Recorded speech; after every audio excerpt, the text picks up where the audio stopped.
Alrighty. Good morning. Today is the 17th of January, and we are going over our mid-segment theorem and inequalities in one triangle.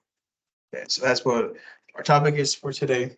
It's going to actually be our lesson for Friday. I'm recording it a couple days early, just so that we can have it on our school YouTube page and the YouTube channel.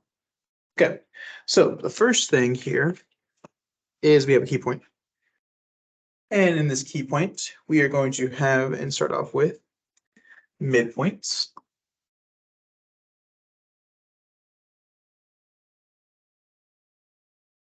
Of two sides of the triangle. Every triangle has three of what we call mid segments. Okay, so these mid segments, whenever you combine them all together, you'll see on the right hand side with MPN. It actually looks very familiar, at least to me, maybe not to a lot of other people, but for me, it looks like what's called the Triforce from the Legend of Zelda, but that's neither here nor there. Okay, so that part's not entirely important. Just know that whenever we do create this mid-segment, whenever we connect all the mid-segments, rather, they are all, or they create a triangle. Okay, so now just like the previous two identifications, where we had median and altitude, where we had angle goes to something. In this case, not quite exactly the same thing, but pretty similar in concept. We're gonna go median, sorry, not median, excuse me, midpoint to midpoint. Okay, and so the nice thing about having this midpoint to midpoint is that it shows us exactly what's true about midpoints.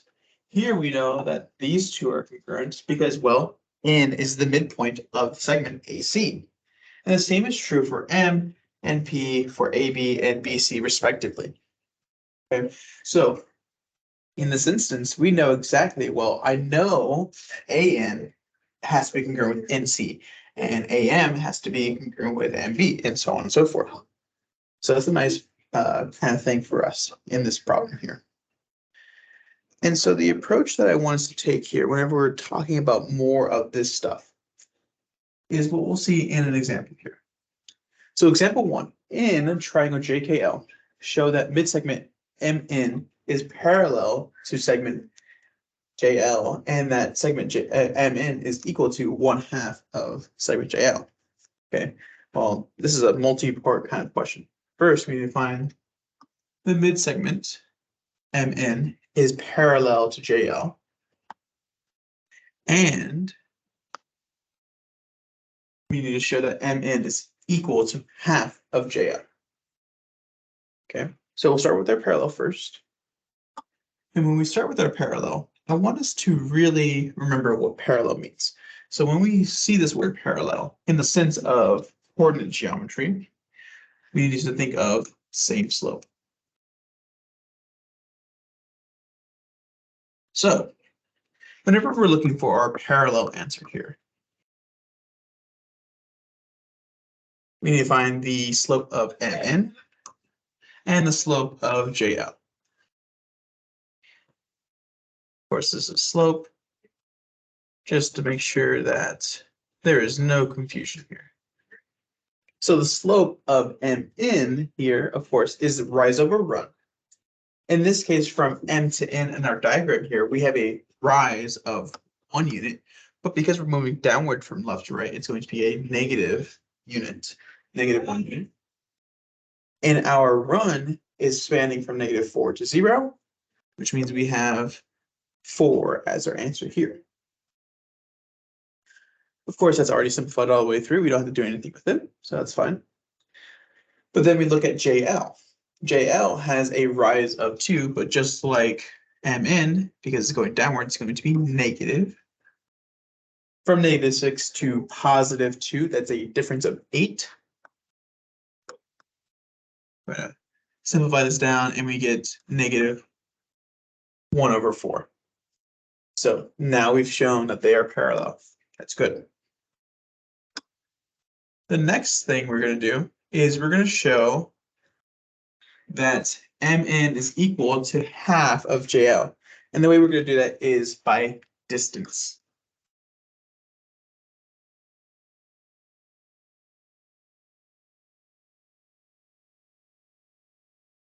Now with distance, what we'll see here is, let's figure it out. Well, distance is pretty self-explanatory for a lot of us, I think, is that we could just put it into the distance formula. Perfectly fine, perfectly able to. However, I find a lot of people find it easier to create a right triangle and use Pythagorean theorem, even though it's essentially the same thing, just a little bit of extra steps, but not too much. So if we create this right triangle for MN, the height is 1 unit, the length is 4 units, and I have both my legs now. I can find the distance, but I'm going to make sure I'm writing it in the correct order. So MN is our hypotenuse. And so because it's our hypotenuse, we're just going to leave it as our hypotenuse. So MN squared equals leg 1, which is 1 squared, plus leg 2, 4 squared. Of course, you square both sides, or sorry, you square on the right side, you add them up, you get 17. And your answer here should be MN equals the square root of 17. Because don't forget, you have to square root both sides in order to find MN. And we'll do the same thing for JL. So JL squared equals, and let's make sure that I actually draw our triangle here. We know that this is 2 units. And if we counted, this was 8 units. So we'll have 2 squared plus 8 squared.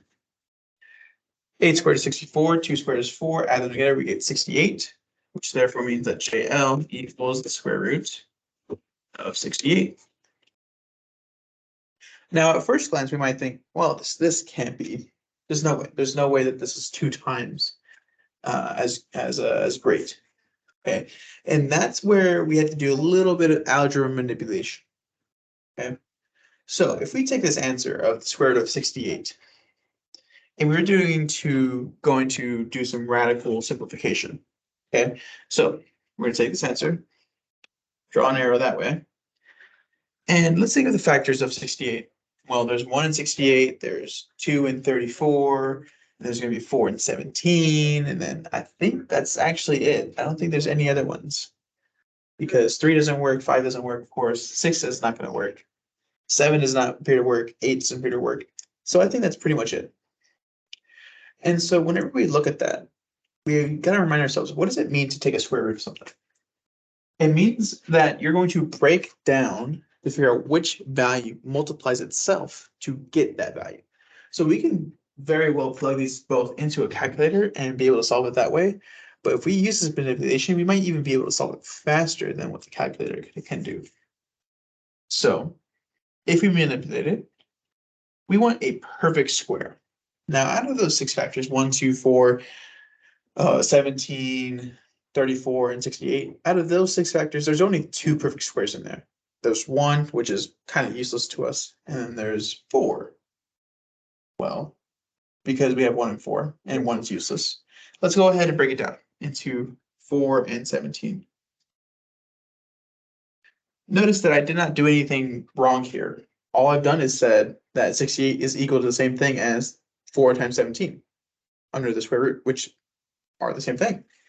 So because I made this distinction, and because of my radical rules, I can know that this is actually equal to the square root of 4 times the square root of 17. My radical rules exist. I can make this statement here. And would you look at that? I have a perfect square under a square root, which means I can simplify it down. Because 4 is the perfect square of 2, our answer is going to be 2 times the square root of 17. And look at that. Mn is half of JL. And so because we made this thing work here, we're able to conclude that they do, in fact, have this relationship. So in essence, what we're saying is that the midsegment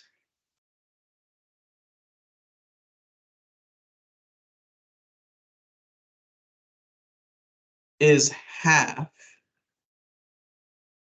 of, the midsegment is half of the parallel side.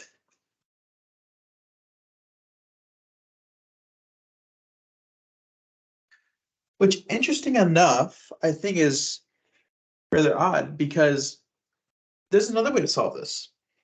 And that way to solve this, other than finding the distance of MN, is if you find the midpoint of JL, you can find the distance of MN as well. It was going to work both ways. So either way you do it, you'll be fine.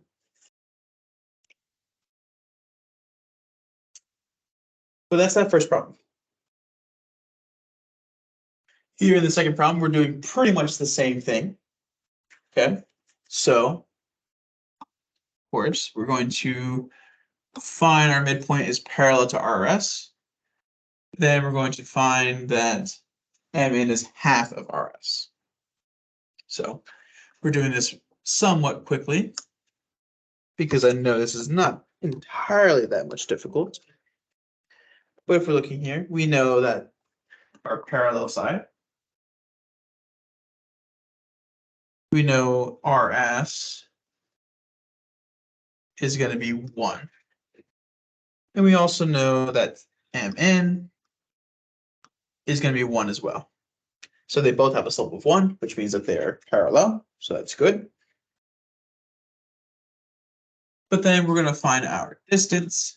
And just to simplify things a little bit easier for us, I'm going to go ahead and just write in rather than put in all of our steps, because I think a lot of us actually do know how to do the problem. And if we don't understand that, of course, you can ask questions and whatnot. But we'll have MN equals the square root of 8. And then we'll have SR equal the square root of 32, which, just like how we did in the previous problem, we're going to simplify. It's going to be 4 times the square root of 8, which then reduces down to 2 times the square root of 8. So because these two are correct, these two parts, the parallel part and MN is half RS, that's our problem done.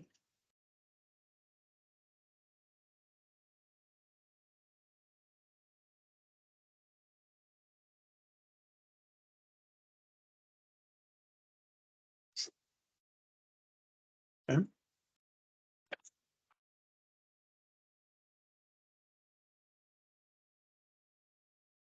And so now we're going to look at key point 2. All this is just saying that a midsegment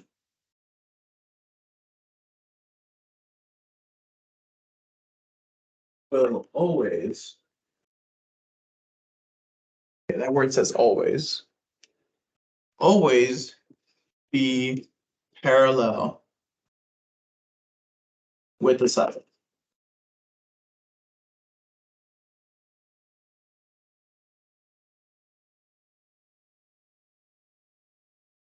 Now, as far as which side, it depends, right?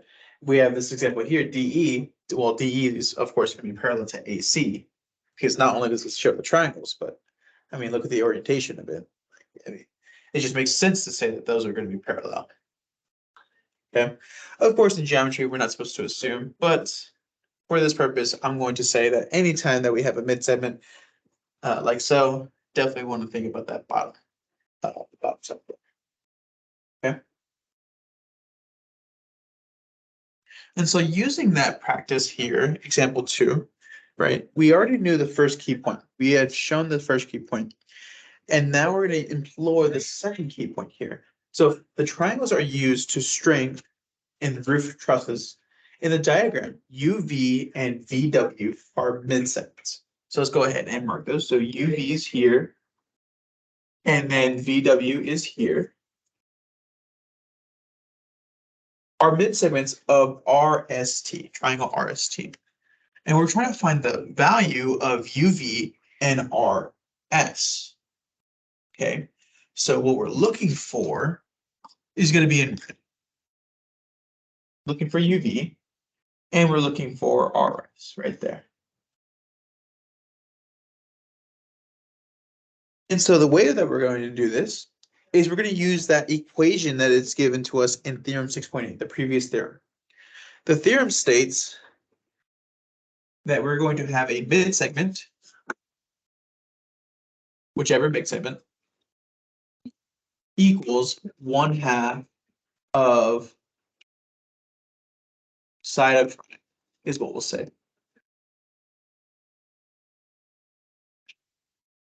I guess to be a little bit more specific, the parallel side of the triangle would probably be the best way to put it. But realize that these are all just semantics. And so the easiest way to do that is identify which midsegment we want to work with first, and then which side of the triangle that it's going to be parallel with. So if I'm looking at midsegment VW, VW is going to be parallel with RS. So VW is parallel with RS.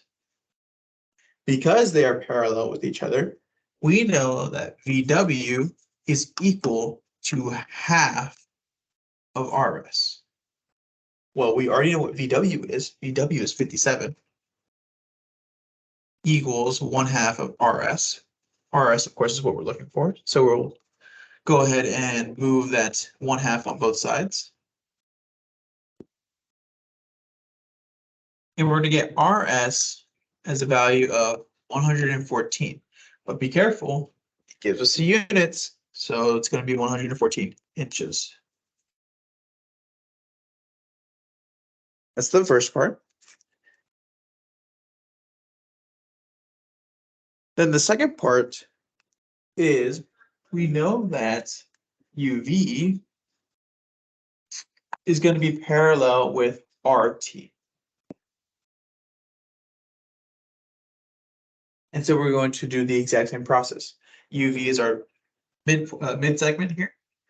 So UV equals 1/2 of RT.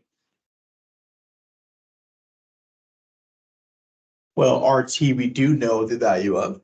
So UV equals 1/2 of 90, which is our RT. UV equals 1/2 times 90, which is going to be 45 inches. And again, we do not want to forget those units.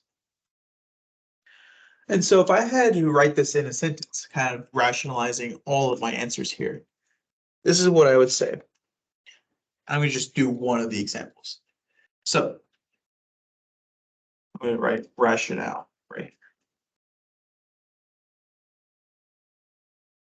here. UV, segment UV, is the mid segment.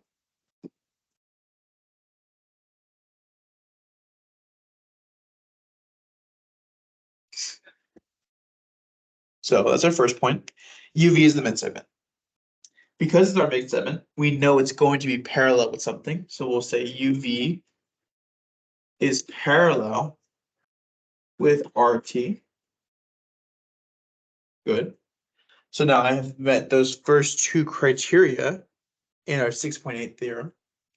Because we have these two criteria, we can therefore say that UV is equal to 1/2 of RT. And so that's how we're going to rationalize our answer here. Then you can move on to extra example 2. Just like with the other videos, I want you guys to work on it as at your own pace and whatnot, and I want you to work on your own as well as much as possible, because that's the only way that we're going to be able to learn. Okay, so next thing here, a walking path BD and a park intersects the sides of the park at their midpoints. Okay, so a lot of things should kind of pop out to us. So we're saying a BD, a walking path BD, intersects the sides of the park at their midpoints. This immediately screams midsegment. And I want us to think about that as soon as we kind of have that in our minds. You walk from corner A, so we're starting here. A is our start. Up to the walking path BD. Okay, so this is where it gets really important that you either color coordinate or you recognize exactly what you're trying to do here. You're walking this way. Okay. Then it says over the path to the other side of the park. Okay, so this is where, again, that composition skills and reading skills really come into play. You're walking to the other side of the park from BD, not going from B to C, you're going from B to D. Then you're going up the corner to E, and then right back down to where we started, which of course is back down to A. This is where we have that color coordination. How many yards did you walk? Okay, this is where it gets a little bit trickier for us. Okay, just a tad bit trickier. So really, if we're looking for the perimeter, right, that's how many yards we've walked. And that's essentially what we're looking for is perimeter. And so because we're looking for perimeter, there's a couple things. One, we need to know the length of AB. So AB plus the length of BD plus the length of BE plus the length of EA. Okay, so we need to find 4 distances, but it's actually not as hard as we may think. Okay, it's going to be a little bit tricky, but not as hard as we may think. Okay, and so we're going to leave that there. We're going to solve for the individual parts. So for BD, or sorry, not BD, for AB, which is going to be in blue, we know AB to be at least half, sorry, not at least half, we know BD to be half of AC. The reason why we know that is because we have a midsegment. Point B is our midpoint for AC. And if BC equals 90 degrees, then AB must also equal 90 degrees. Of course, we already know what BD is because, well, it's already given to us. It's just 68 degrees, or 68 yards here. Then we have DE. We know the length of EC.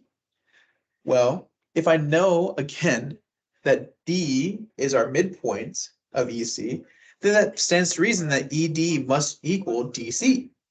And so I'm going to take that 216 divided by 2. And so I'll have a value of DE equals 108. And our last little bit, I know my EA here. Because I know BD is a midsegment and it's parallel to AE, I know that EA is twice as large as BD. And so twice as large as 68 is going to be, oh, just look at my notes, make sure I can't do mental math. Here, 136.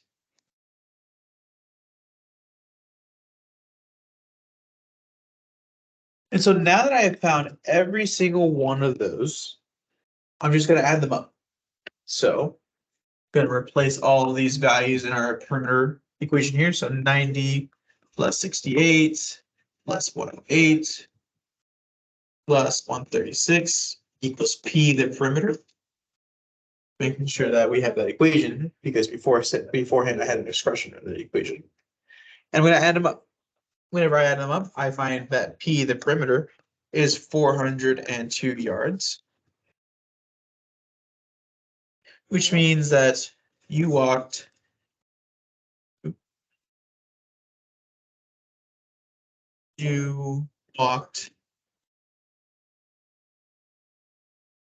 412 yards. Pretty self-explanatory.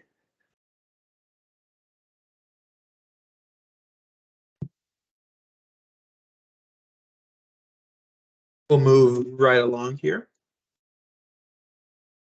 into key point 3. Now for key point 3, there are two theorems, okay? The triangle longer side theorem and the triangle larger angle theorem. But what we'll find here is that, well, these are pretty much the same thing.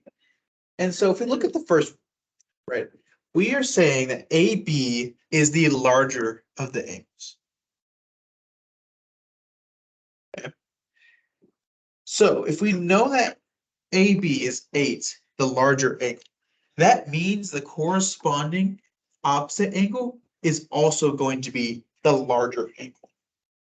Okay, so if AB is bigger than BC, then opposite angles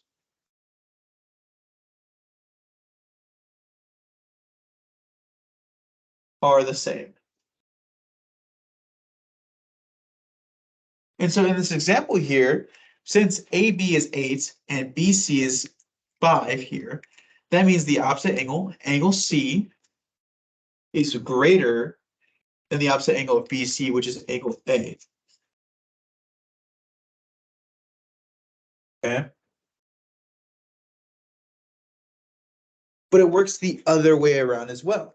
If I know that angle A is 50 degrees and 50 degrees is larger than 30 degrees, that means the opposite side is also larger. So in this example here, I'm saying angle A is larger than angle C. The opposite side of angle A is BC.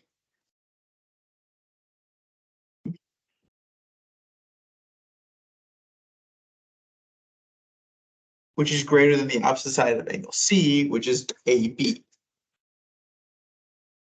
And this is true for every single triangle that we know. Every single triangle.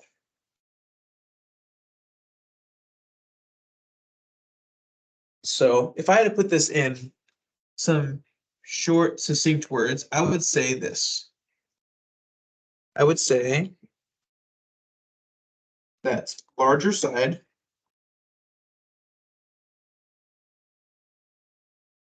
goes to larger angle.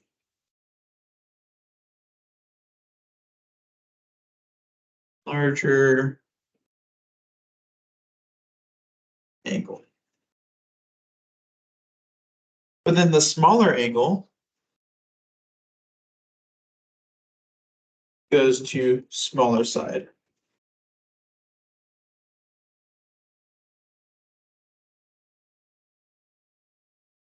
And that's really for 6.9. That's for theorem 6.9.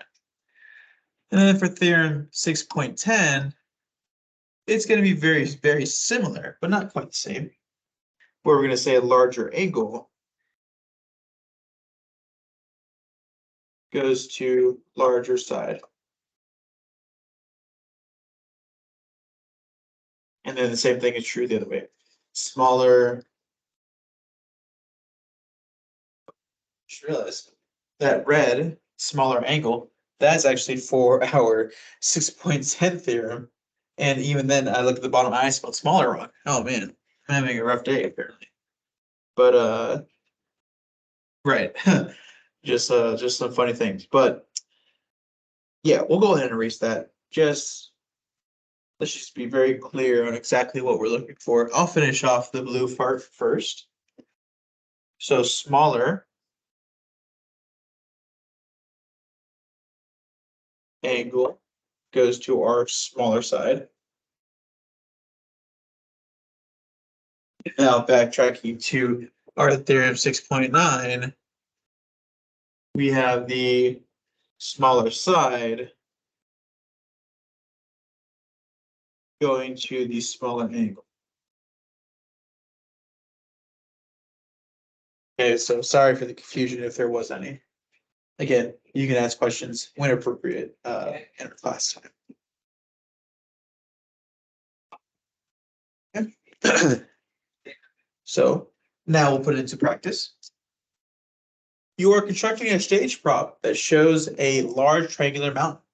The bottom edge of the mountain is 32 feet long. So 32 feet long.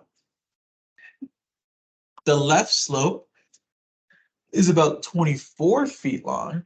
So this is our left slope, so this is 24. I realize you kind of can't really see that, so we'll go ahead and change that to real quick. Should be 24. And the right slope is about 26 feet long. 26 feet long. List the angles of angle JKL in the order from smallest to largest. Okay, and so you want to be very careful here. Remember, we're looking at a side to angle, which means that the largest angle, or sorry, the largest side has the largest angle, and the smaller side has the smallest angle. So if we're looking at these three side lengths, 24, of course, is going to be our smallest side because it's the one that has less value. And so what we're going to do is we're going to say, well, what is the opposite angle of JK? Well, the opposite angle of JK is angle L. And we keep going from there. 26 is the next smallest. So if 26 is our next smallest, KL, the opposite angle to KL is going to be angle J. Last but not least, 32 is our largest angle, our largest side length, which means that our largest side length, JL, has an opposite angle of K, which means from smallest to largest, LKJ in that order.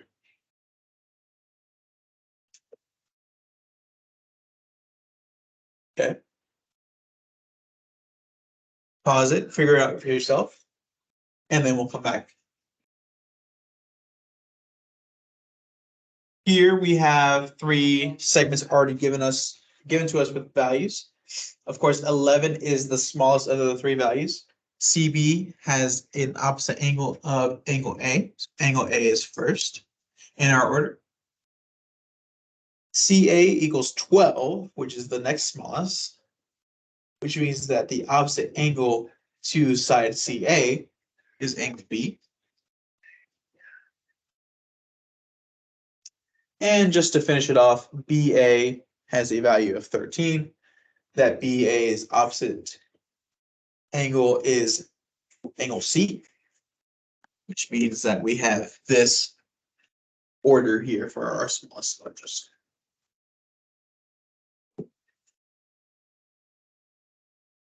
Okay. We have some more examples here. We have a couple more examples actually. And the list of sides of triangle DEF in order from shortest to largest, or longest rather. Okay. And now this is where it gets a little bit trickier. Look here, we only have two values.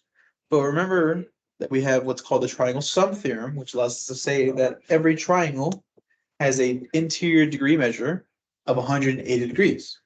So we're going to add these. 51 plus 47. Add those first, we're going to get 98. We're going to subtract 98 from 180. And we'll get a value of 102. So F is 102 degrees. Because F is the largest of the angles, that's going to be the last of our list. So looking at which one is our shortest. Oh, I'm sorry. I don't know why I said 102. That's not 102. That's not correct. It should be 82 degrees.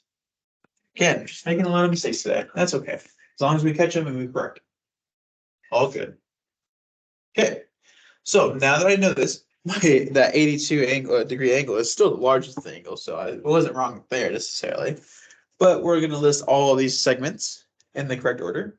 So since angle E is the smallest angle, that means the opposite side to that angle is going to be the smallest. So DF is first in list. 51 degrees is next in list. And 51 degrees, the opposite side of that is EF, which means that EF is the middle. And since last is 82 degrees, which is our largest angle, that means that the opposite side to angle F is going to be our largest side, and that's going to be DE. All right. Pretty simple, not entirely too hard. Maybe a little bit confusing because you have to start off with an angle and then go to the opposite side and then list the side. And yeah, it gets a little confusing there. But something that might help is if you draw arrows. So what that would look like is, well, I know that this is my angle F, and I know that this is my opposite side, or anything equivalent to that. And that would look very much like this, where angle B goes to this opposite side, and then angle E goes to that opposite side. So anything like that, if that's helpful, definitely would try to use it. I think it's kind of funny. I did make an intersection of all those straight lines. Maybe those are all the midpoint, or sorry, the medians, but who knows? Okay. Then we have extra example 4. Again, try it on your own first, but then we'll come back. We'll start off by trying to find out what our angle C is. So if we add them together, 61 plus 9, that equals 120. 180 minus 120, of course, is 60 degrees. That one I knew for sure. So I know angle C is 60 degrees. Oh man, that doesn't look quite right. Looks kind of funny. So 60 degrees with the correct measurements for it. Okay. Again, we want the shortest to longest. Angle A is the smallest with 59 degrees, which means the opposite angle, BC, is going to be the smallest. So BC first. 60 degrees C, angle C, is going to be the next one because this is the next smallest. The opposite side is AB, which therefore means that AB must be the one in the middle. And because angle B is 61 degrees, it is the largest of the 3 angles. The opposite side is AC, therefore AC is the last piece.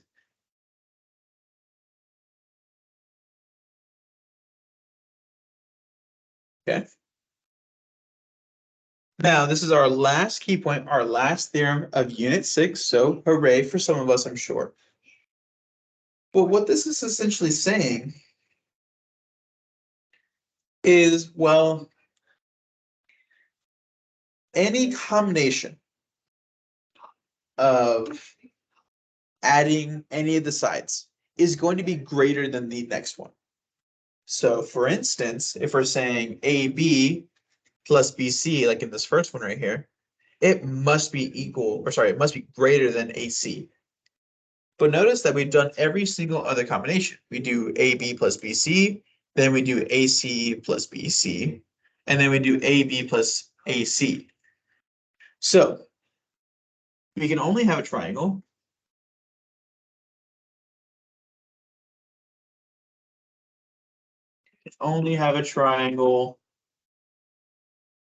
if the sum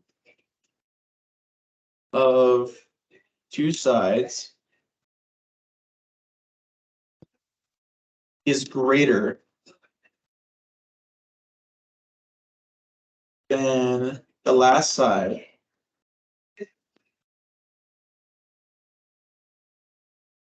for all combinations.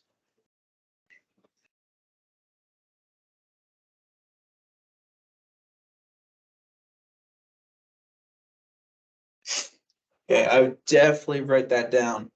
That's definitely going to be a little bit more important for us. And this is true for, again, any triangle. For instance, you couldn't have a triangle that's measures is 1, 5, and 6. A triangle like that does not exist.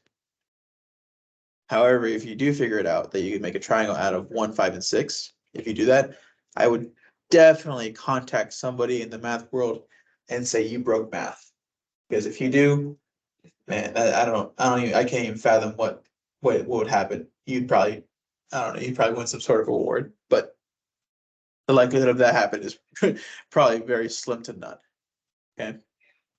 Unless you do. And if you do, you can tag me if I'm still alive.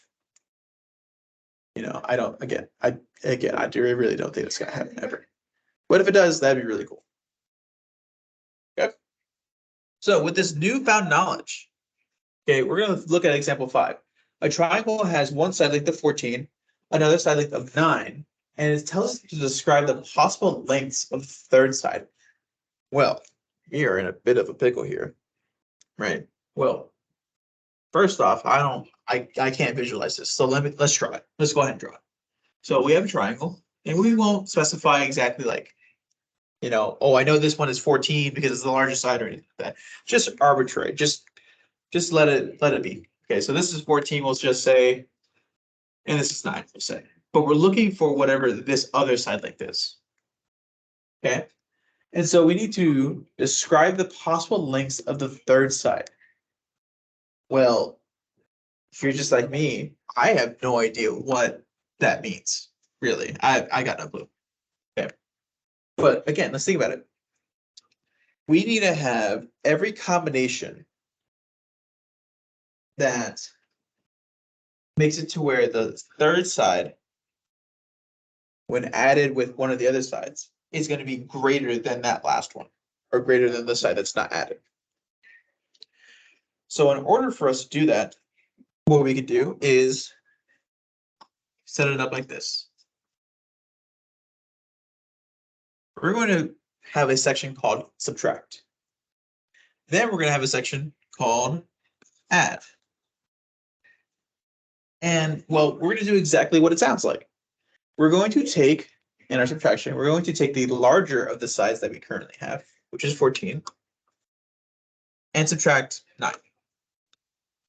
9 equals 5. Then what we're going to do, instead of subtracting, we're going to add them. So 14 plus 9 is equal to 23. Now with these values here, let's test them. Let's just figure out if they actually work. So in order for us to test them, let's see. We'll start off with 5. So 5 plus 9 5 plus 9 must be greater than 14. But what we'll find here is that 14 is not greater than 14. That doesn't make sense.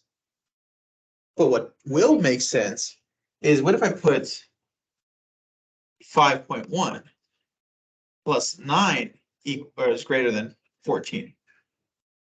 Well, when I do that, I get 14 plus 0.1 is greater than 14, which of course is greater than 14.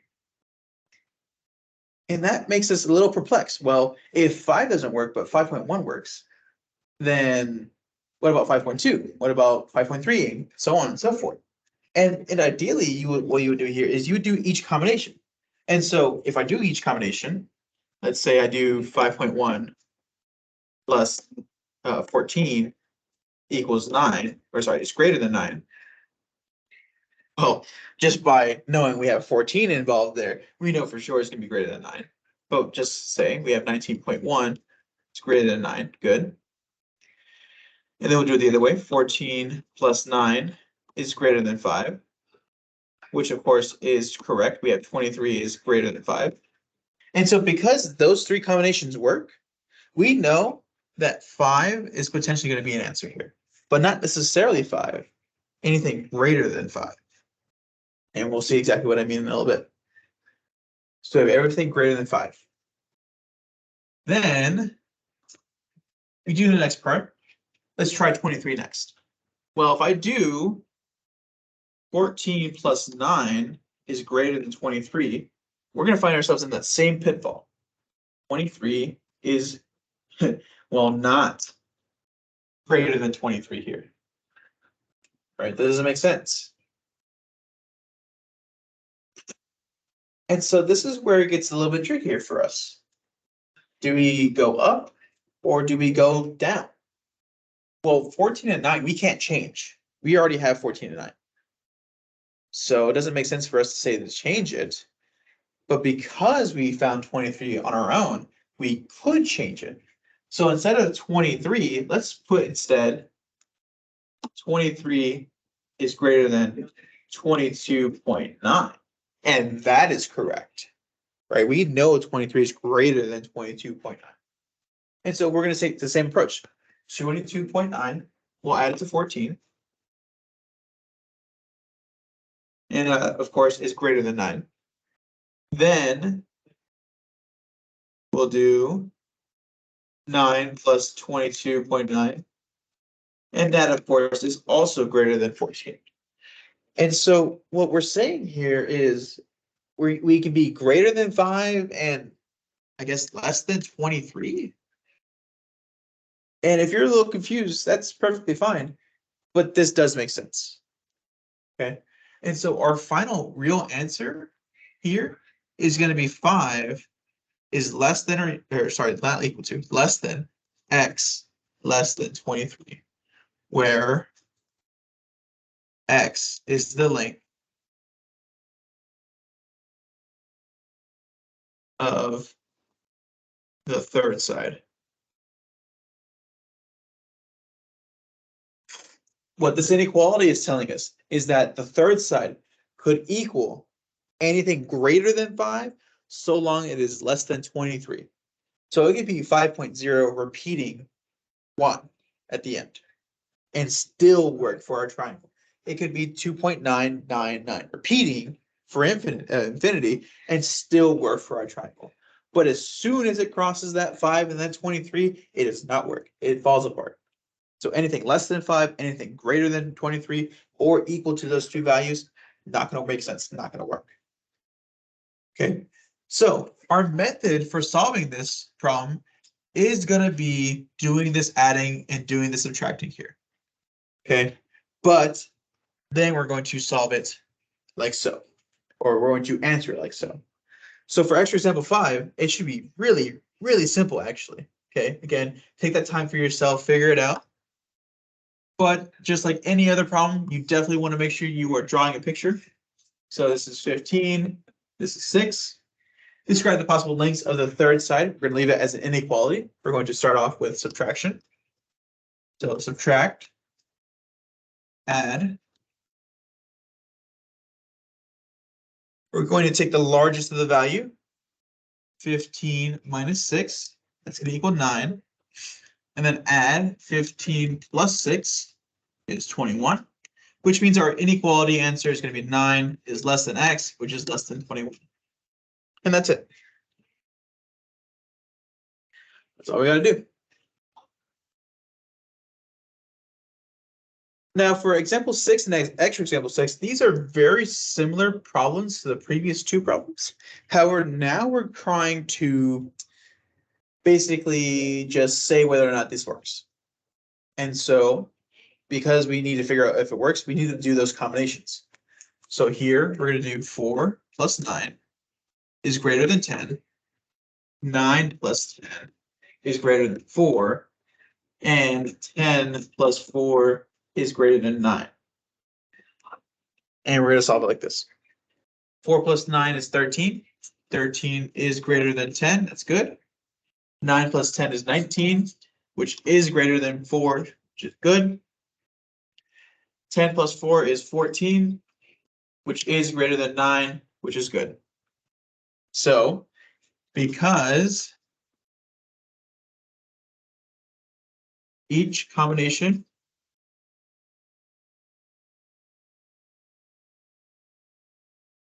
works, we can say that this triangle exists.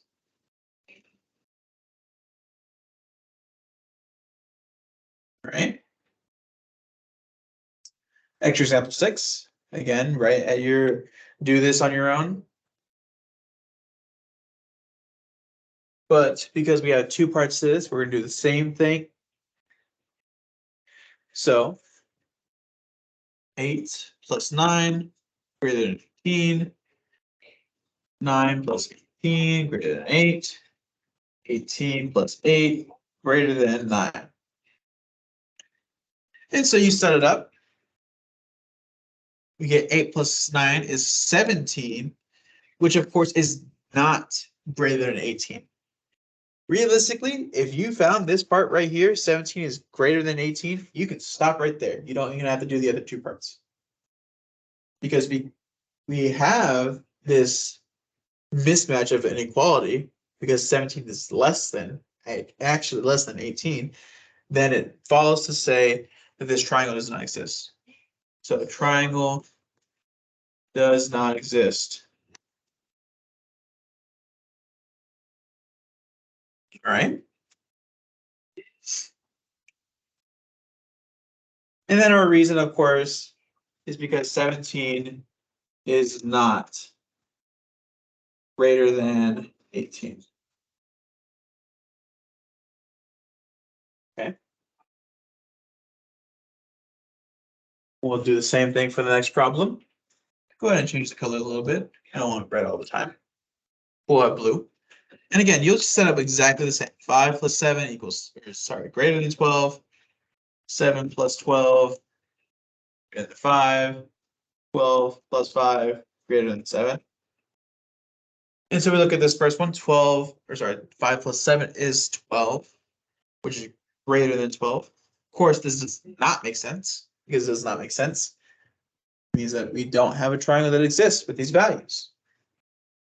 So although we have the same conclusion, does not exist,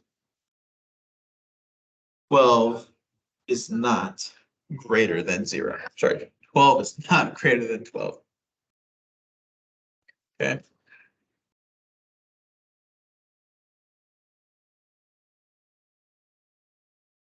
And man, I'm really just struggling today. That is not a greater sign. That is a less than sign. So let's go ahead and change that. Okay. And there you have it. That is 6.7 and 6.8. Right? Again, if you have any questions for me, you can ask me in class and whatnot. If you have any things, any notes to take on my video, you can let me know. But otherwise, that is all the time that we have for today. So I will see y'all later and have a great day.